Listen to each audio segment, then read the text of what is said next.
Bienvenidos a Metabolismo TV, tu fuente de información correcta sobre el metabolismo y la salud. Medicamentos antiácidos causan Alzheimer.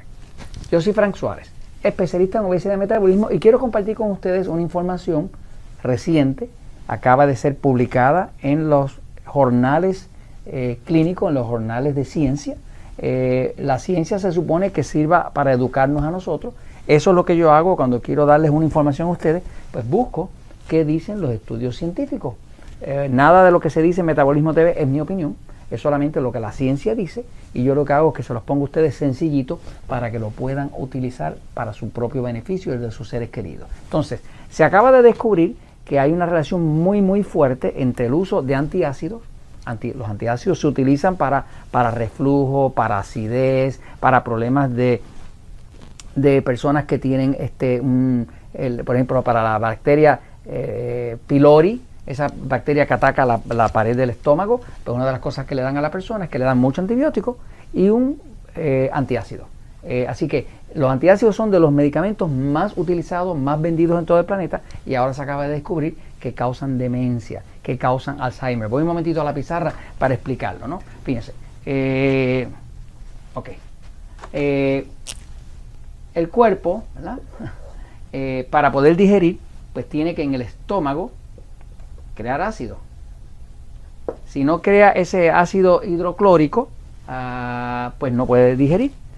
Un pedazo de carne no se puede digerir, inclusive la vitamina B12 y todos los componentes saludables que tienen un pedazo de proteína o carne no se pueden extraer si ese ácido no está ahí, ¿no?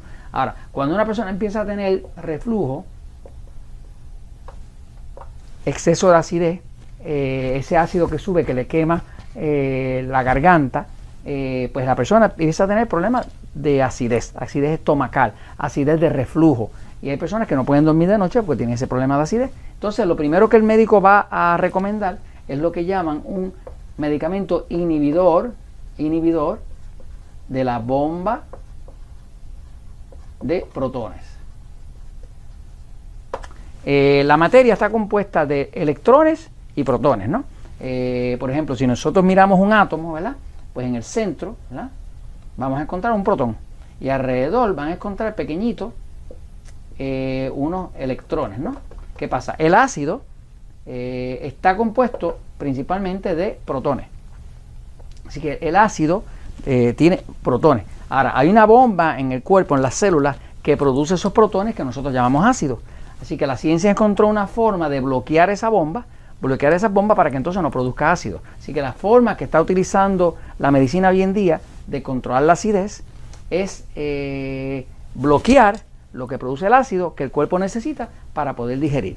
De hecho, cuando una persona crea ácido en el estómago, ese ácido no solamente le ayuda a digerir, ese ácido evita que cualquier bacteria que trate de entrar junto a su alimento, pues va a quedar muerta al instante porque el ácido la quema.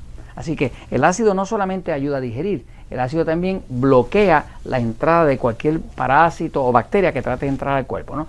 El problema es que cuando una persona empieza a usar inhibidores de la bomba de potasio, que son los medicamentos más comunes que se usan para la acidez, empieza a tener entonces problemas de la mente, problemas de demencia, problemas de Alzheimer. Hay un estudio muy amplio, de hecho con muchas personas, que se hizo en Alemania. El estudio, para aquellos de ustedes que hablan o leen inglés, se llama así, se llama Association of Proton Pump Inhibitors with Risk of Dementia. Este doctor lo dirigió el doctor Gom.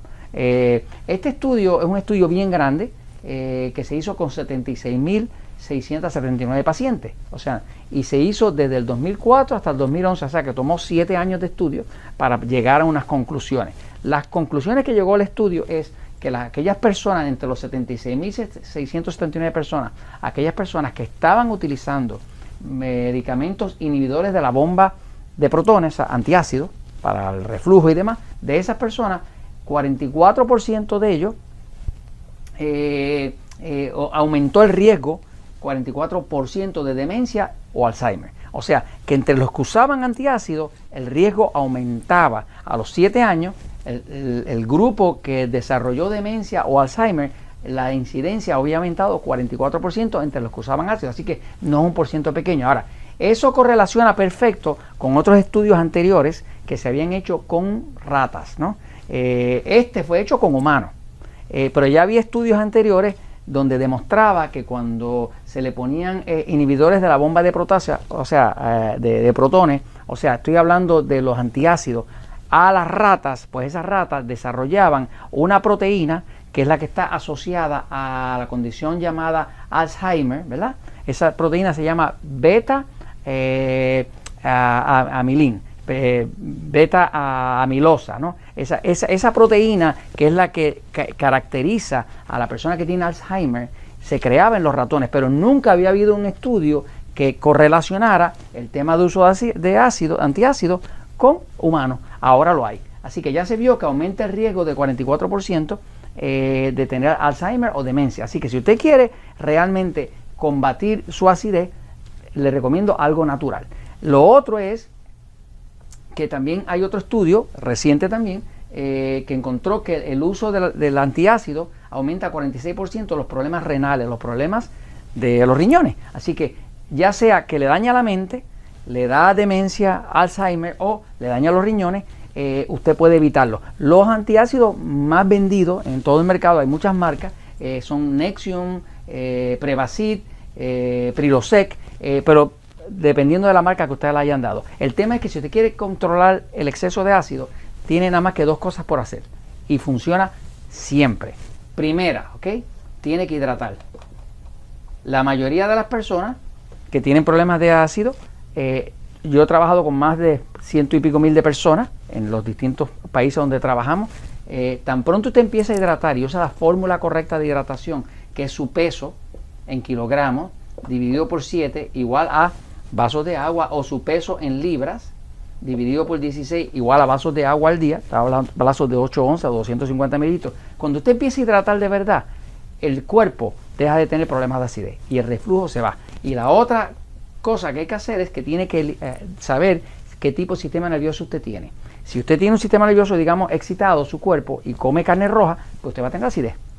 Si usted tiene un sistema nervioso excitado, que es un tipo simpático dominante, es un cuerpo que está bien estresado, no le va bien la grasa. Así que la solución es vaya a Metabolismo TV y vea el episodio número 199. El episodio 199 le deja saber a usted si usted tiene un cuerpo pasivo o excitado. Todos los cuerpos no son iguales porque todos no somos iguales. Así que entre hidratar y saber qué tipo de sistema nervioso usted tiene y comer de acuerdo a eso, usted no va a tener problemas de acidez y no necesita ninguno de esos medicamentos, ni necesita quedarse demente, ni con Alzheimer, ni que se le dañen los riñones. Así que esto se los comento porque la verdad siempre triunfa.